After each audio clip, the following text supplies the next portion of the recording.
Four Midwest Guys presents... Here we go! I've got a mission for you. This should be good. Blend in, find out who's loyal to the good guys and who isn't. Star Wars Resistance Decoded.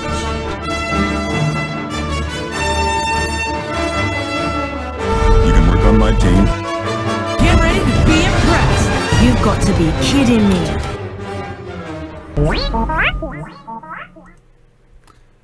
Hello, everybody, and welcome to Four Midwest Guys presents Star Wars Resistance Decoded. Today we have a triple shot for you to catch up. We're a little behind, so we've got. We'll be reviewing Signal from Sector 6, Synara's score, and the Platform Classic. So get ready for a triple shot of espresso. And to help me do all this, as always, is Mr. Brian Eckenbauer. Hey, what's up, man? How you doing, Pete? Hey, I'm doing good. I'm glad to be back. Yes, welcome back. We ran through sickness, and we ran through the holidays, and now I think tonight they're actually airing you said they're airing the mid-season finale? Yes, so that's where we're at right now. So we got to do Better a get it lot. done. We're doing some quick catch-up, then we'll have one more episode, then we'll have a nice little break, and then we'll be back in January. But we got a lot to cover, so let's just dive right on into Signal from Sector 6. Obviously, one of the first things I took away from this episode is Tam is still very suspicious about Kaz.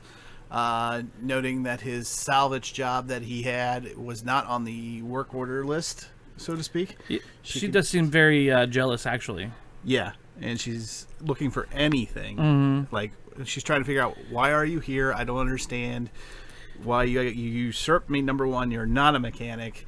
What's going on? The wheels are still turning pretty hard with her. And yeah. She's still very suspicious. Yep, it's just funny because it reminds me, there's so many people that we know, like when you work somewhere, and they're just like that.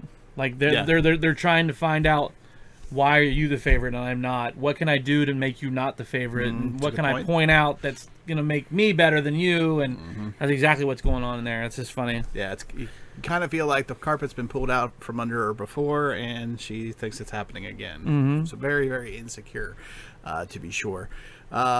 We did see the return of Poe Dameron in this episode. Briefly. Well, in this one, I mean, he did the whole pirate run with him, and he's with the majority of the episode. He's in this one. Okay. And he brought along 2 X-Wings, and along with him, there's a new droid. We have CB-23, which is apparently a female version of BB-8 in a way. I'm guessing the difference between the BB model and the CB model is BB-8 has a round dome, and hers is just kind of a cut-off thing. So, I don't know.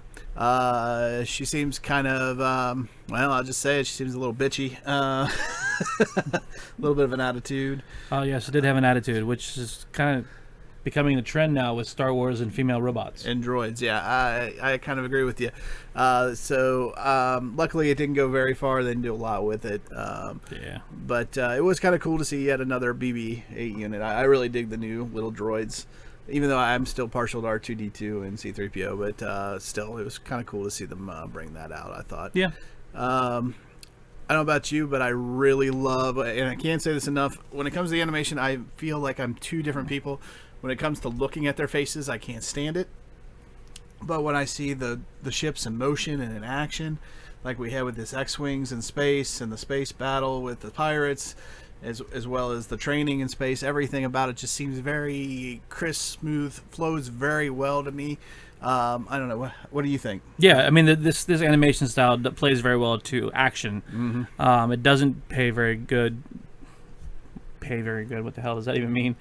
It doesn't do very well for it doesn't do very well for the facial expressions or like the intense close-ups that you want to see out of the it's a shame they couldn't have blended a little bit more between Rebels and this. But I'm right there with you. The X-Wing looked fantastic.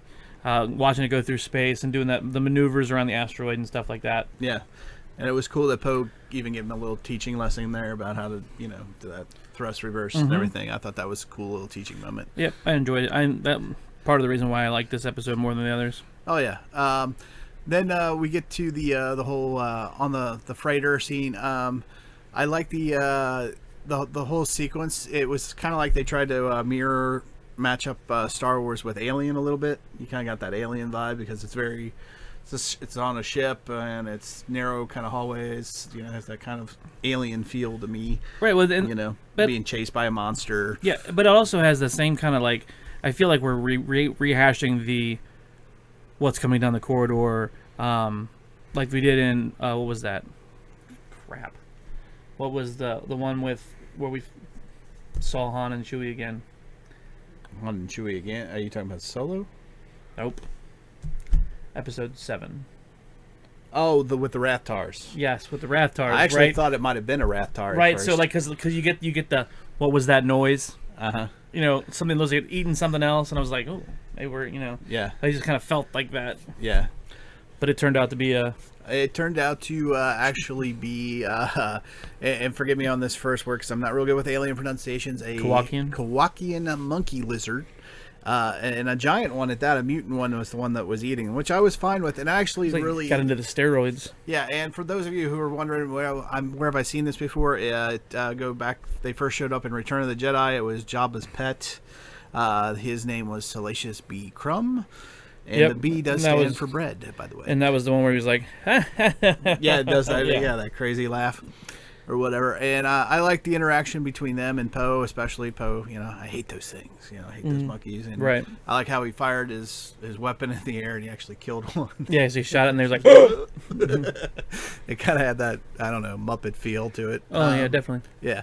So, but yeah, I was cool even with the big giant mutant one. I thought that was kind of cool, kind of a different view. It kind of throws back to the Star Wars creatures, kind of like we had in Jabba's palace and the cantina and all that. But the big giant monster, kind of like in Jabba's palace, not like the Rancor, obviously, but in size. But it still had that kind of the feel to it. And I thought it was kind of a cool idea to make a mutant Salacious B. Crumb, essentially. Yeah, I mean, I don't know if I would have went that route, but it played well for the show. Mm-hmm. So, I give him props for that. It was a different turn and a twist. It wasn't what I was expecting. I really did think it was a Rathtar at first, and I was like, oh, okay, we're going to use Rathars again. That's kind of cool. But yeah, so it wasn't completely over the top either, I thought. So I thought that was good. And then, obviously, the episode, they end up saving a pirate. They don't know she's a pirate, named Synara. But I did. You did, huh? So you read this one a mile away? Yeah, it was pretty easy to spot. Okay. It was like, oh, they're in they're coming across the ship with a distress signal, but there's no life. Wait, we can faintly read life signs. Well, let's go and investigate. I'm like, oh my god, it's gonna be a fucking trap with a pirate. But okay, whatever. Well, it is a kids show. I mean, yeah, so, some of the plot points. But it was very obvious, and it was just like, really. And then it was funny because they opened the box, and as soon as they opened the box before she even talked, I was like, oh, that's the pirate from when she was flying with him. Yeah. It was like, oh, it was the pilot that was flying with him in the first. Oh, okay. Okay. Well, I don't know. The one problem I had with it was the whole scene after she wakes up and they briefly question her. I mean, she makes up the whole story on the spot. Well, I had to throw myself in a box to save myself, and Kaz just takes her out of word and doesn't think twice about it. And the other part about it I didn't really care for was Yeager in the whole thing. He's like, I don't think this is a good idea. I don't think you should bring her on. I don't think bringing her to Colossus is a bad idea. And he told him that, and they did it anyway. And he was almost kind of like, I don't want to say he was pouting, but he was just kind of like obstinate in his point of view. And he wasn't helping Kaz out at all in any of this. He was just kind of letting, he even pointed out to Kaz, he goes, whatever happens with her is on you. I mean, he's just throwing it right at him. And there's no, hey, maybe we should keep an eye out on her. I got a bad feeling about her. Something. No, just it's all on you, kid. We didn't even get an I got a bad feeling about this. No, we didn't. Totally didn't. It's totally on your shoulders, kid. You created this problem. You deal with it. And I'm getting a lot of that with this Yeager character, and I don't know if I necessarily like it. I don't know. It's weird. Yeah, I don't know. It just... He's definitely not the Jedi we were hoping for. Yeah, that's the other thing. after these, especially when we talked about the next 2 episodes. We'll talk about my Jedi theory, and we'll go over it again because I'll eat a little crow for it. But yeah, he's just, again, it's like he's just letting Kaz make his own mistakes and not helping him. He's just not helping the kid out at all. He's leaving him out to dry, hang out to dry. I don't know. Pretty much. I don't know. The other part about the whole Synara thing, though, that I did like, when I think about it, I like how it makes for an interesting plot device going forward. You know, she'll be a pirate on board the Colossus, and how's that going to play into future attacks, which we'll talk about shortly. And, you know, is Kaz going to trust her? Is he going to have to defend her in front of everybody because he's her only friend, you know, or not? You know, it's... I think it'll be good for the series to have that little plot twist on board. Okay. And more responsibility thrown recklessly at Kaz. Mm-hmm. What do you think about that? Just give me your... I really hate the fact that everything is so simple.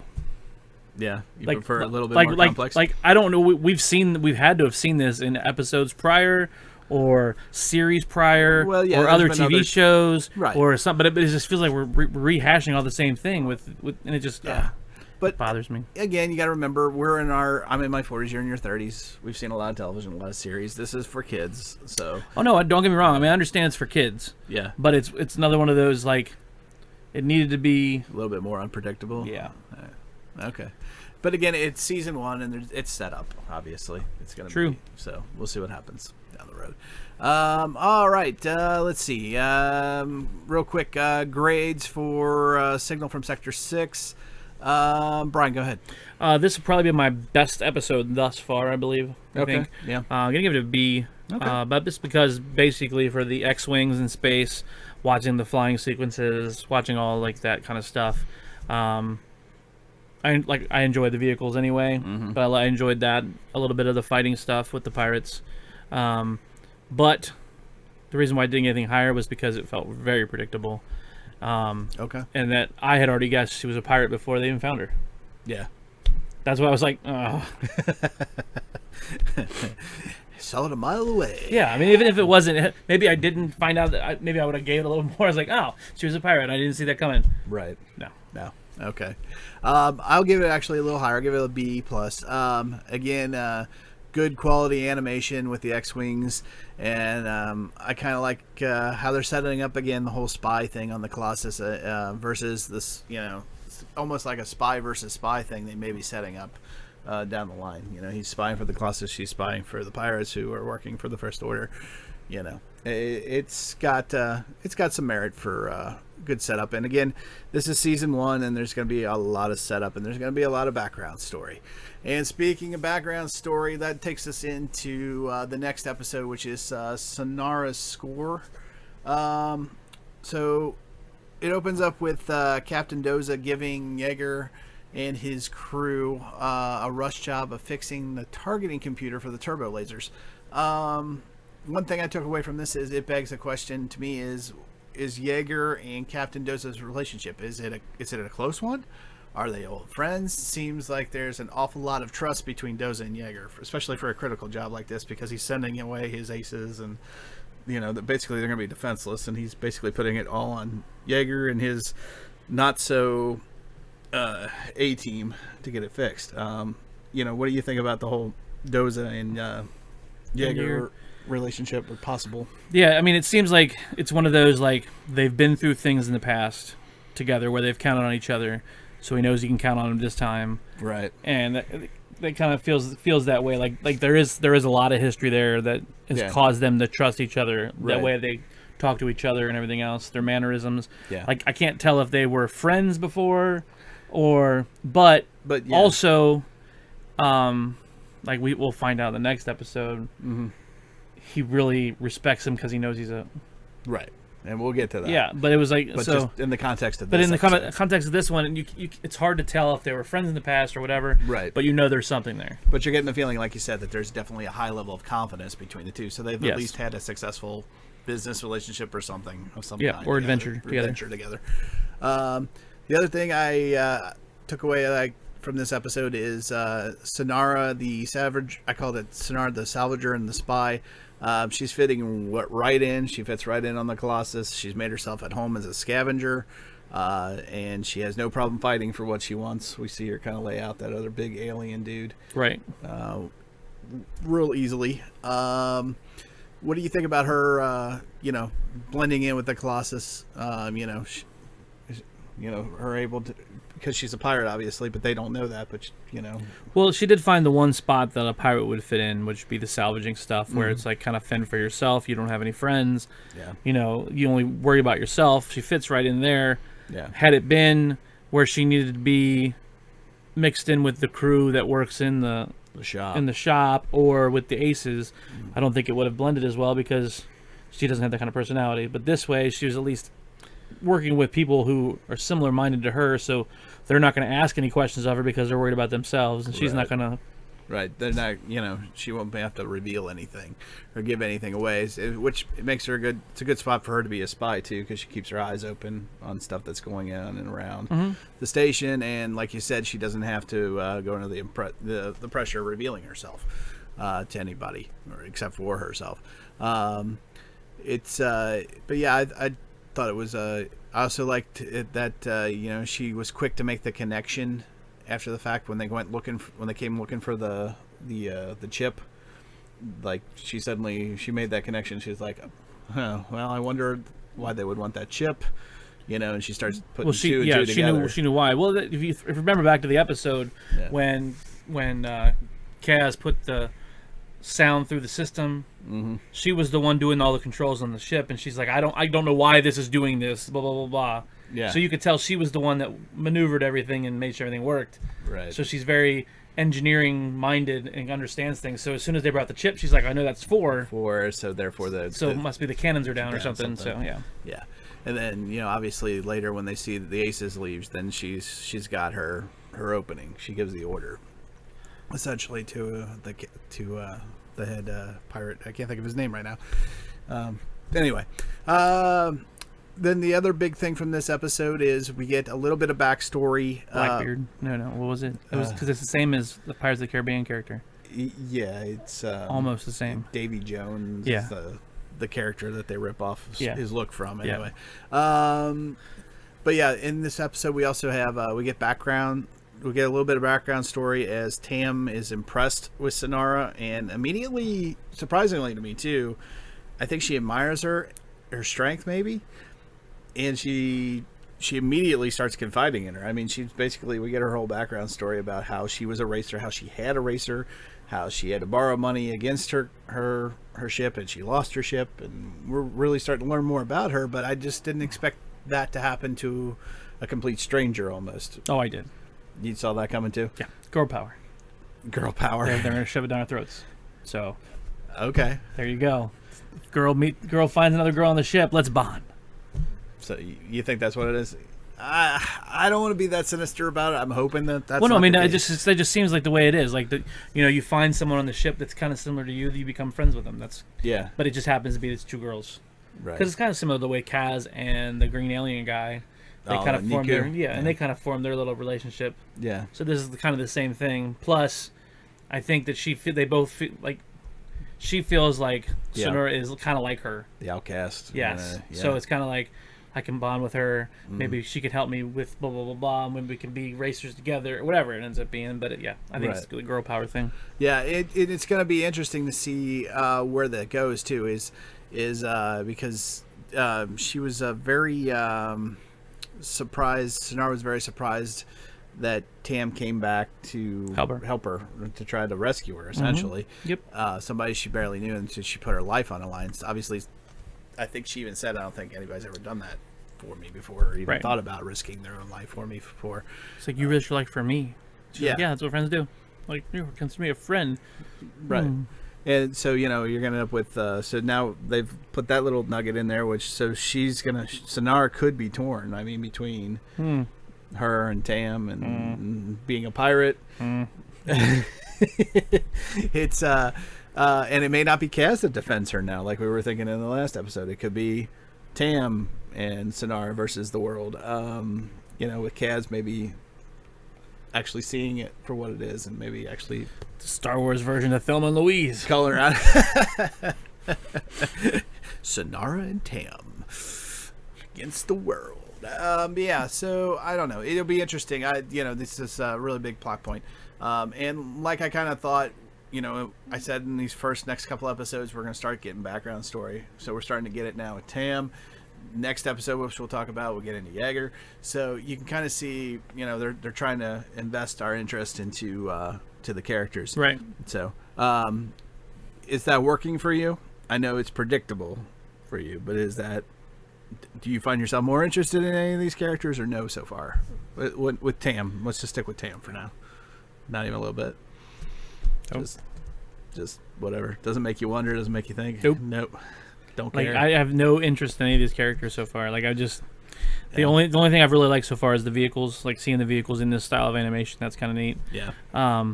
But if we don't get any kind of like Jedi or Sith or that to me is Star Wars, not far Racing. reaches of space. Racing. On the far edge, Yeah, reaches of because space.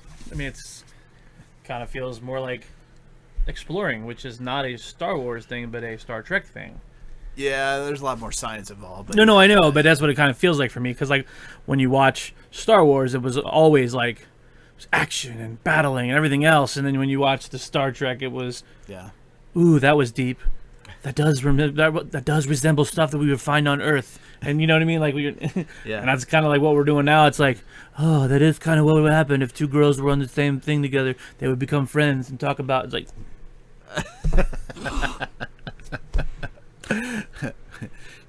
We're gonna have to talk about what you want from this series. I think at some point, what would make Brian like Star Wars Resistance at some point, but we'll hold off for now.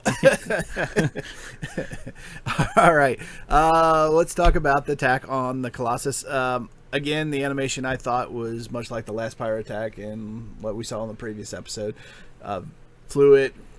Did really well. Enjoyed all of it. Enjoyed the action sequences. Yep, it was really, really crisp. Really flowed really well. It was not boxy or felt off at all. No. It flowed really well. Even the hand-to-hand combat, I thought was done really well. Mm-hmm. Which other than facial expression, which you really can't tell in that they're moving too fast. But yep. I thought it was between Kaz and the pirates and Yeager. And speaking of Yeager. After watching this whole action sequence, and I said I'd admit it, I think my Jedi theory on him is once again dying. Yes. I think if he was a Jedi, I think we would have saw something When he battled the pirate? when he battled the pirate. And just kind of went, no. Or he fixed the targeting, whatever. yeah, with the Force, Yep. or Force push somebody, something, and I was just waiting for it, and it didn't happen.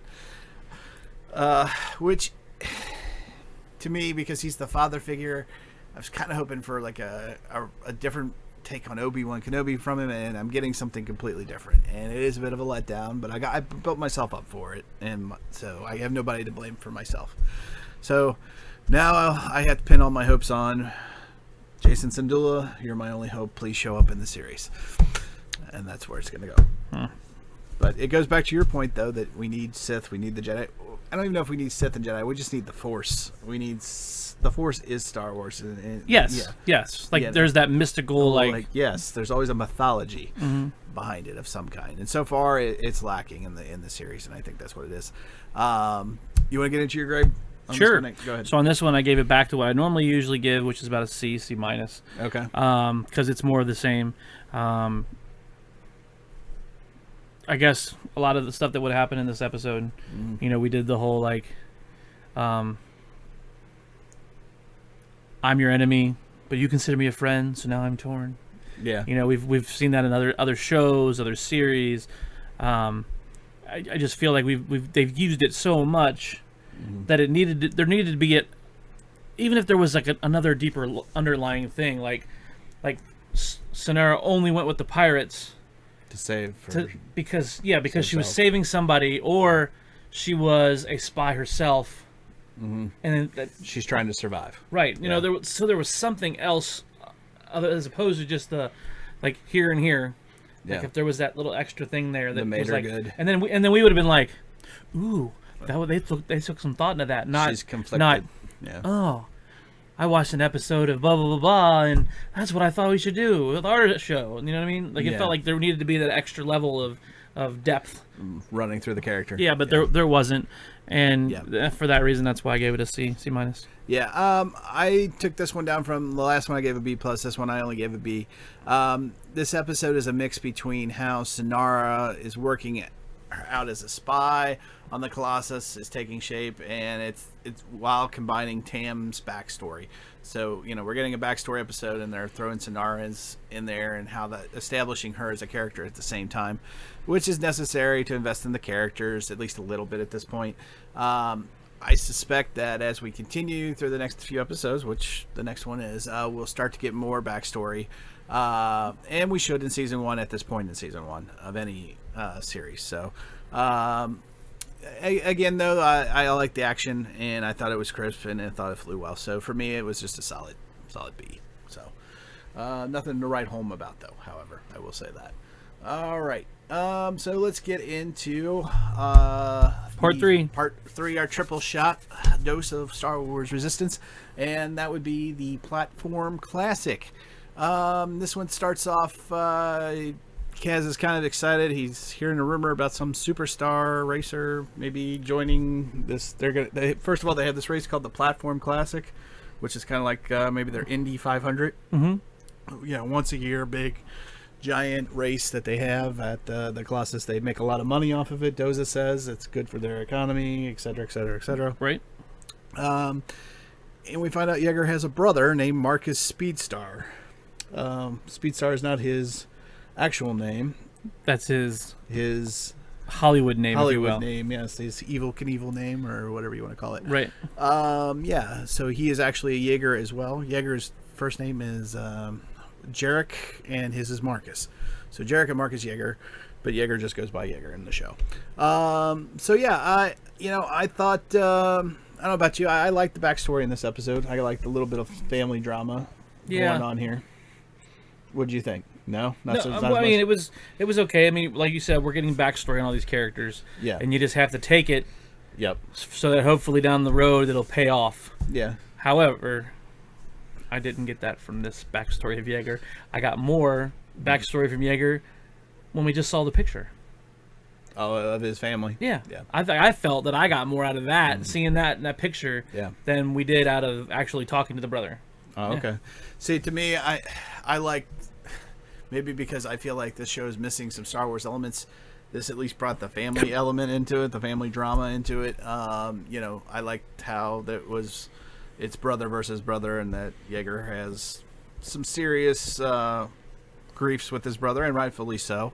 I thought, how, when you consider he lost his family in a wreck caused by his brother, which is pretty heavy stuff for a kids show, and they barely mention it until the very end. They kind of lead into it, which is fine. Mm-hmm. I don't know. It just, it was, I don't know. I thought it gave depth. I liked the family conflict. I liked the resolution, obviously, but I don't know. I just thought it was a really good backstory, and it felt a little bit more Star Wars-y to me overall. I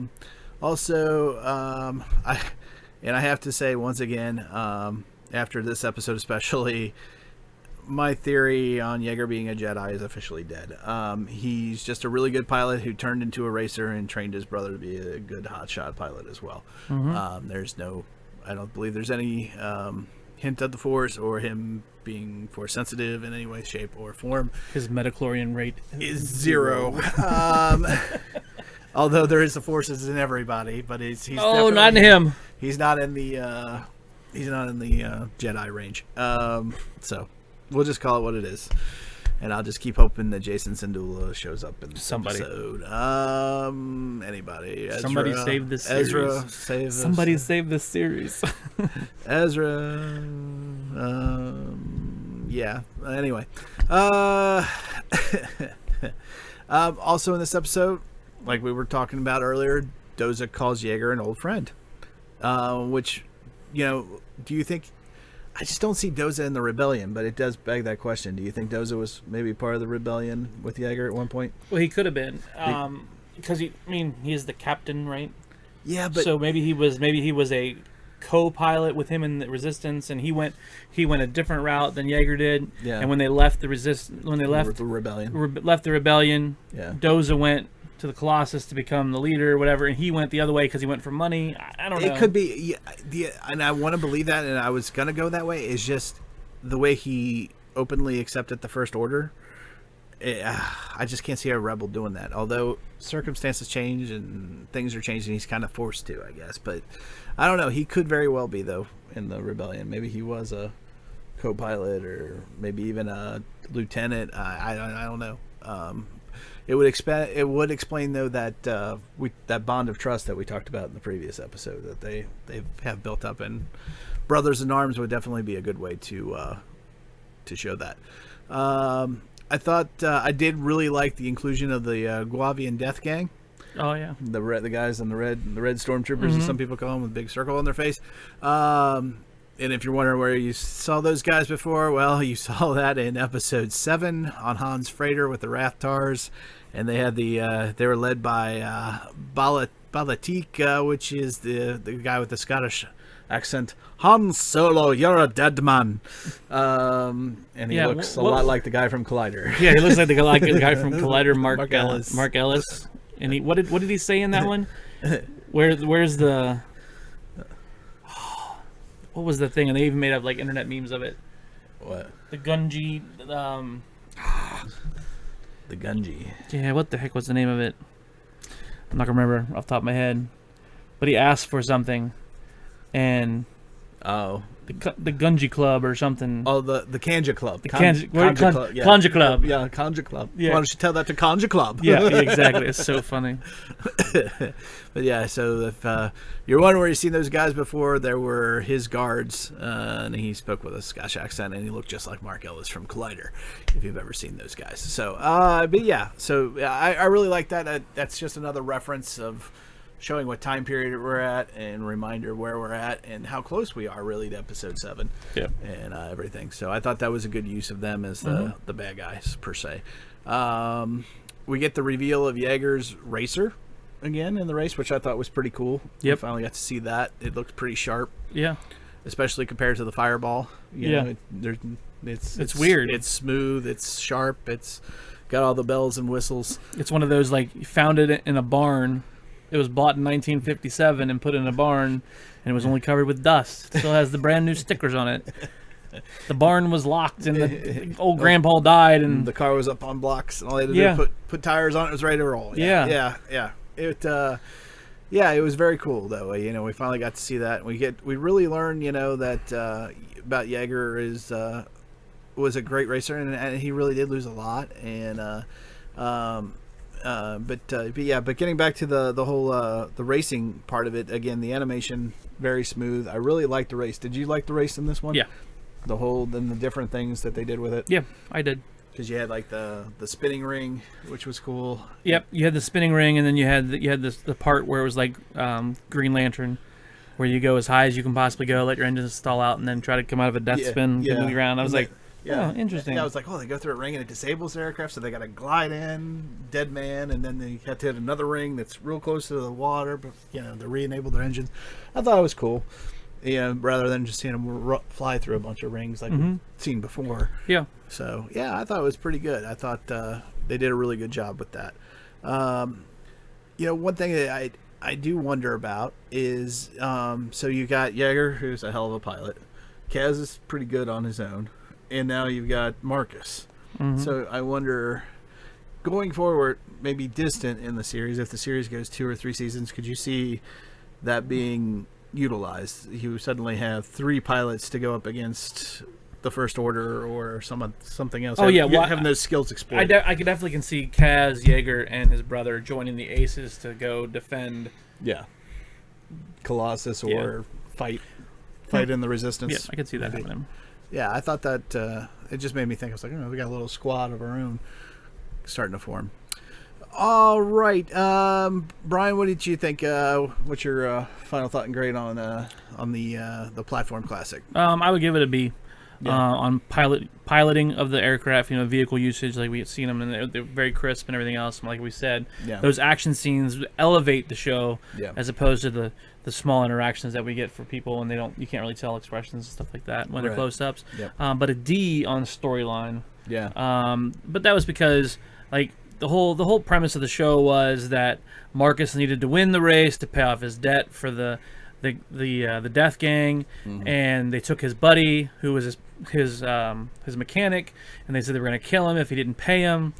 And what he owed was actually less than what the winnings would have been, and then they were fighting, and he's like, "I got to win this, Jaeger," and Jaeger's like, "No, I'm going to win this because you did this, blah blah blah blah."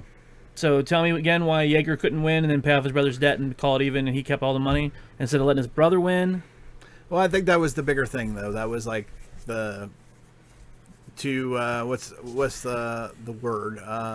To forgive is to be divine, is to Right. But what I'm saying is like he could have won and paid off his brother's debt. Yes. And kept the rest of the money for the garage or whatever, if you will, the shop. Instead, he just let his brother win and take the money. Like, why wouldn't and take all the money? And why wouldn't he just why wouldn't it be two of them versus everybody? You know what I mean? Oh, like and, a tag team. And they would have tag team everybody, trying to block people off and everything else. They could have done that angle as well. I can see that in a future episode. Because as long as one of them wins, they win the money. Yeah. Well, I think it was. I don't know. It was just kind of odd, and that's kind of stuck with me the whole time. I was like, wait, why can't he just win and then keep the money? It's to me, I think I just viewed it as that was his brother, letting his brother win and being the bigger man kind of thing, and stepping away to let his brother take the lead and win because he was racing for somebody, not just himself. He was racing for something, for a change. That was just me, but. I agree with you though.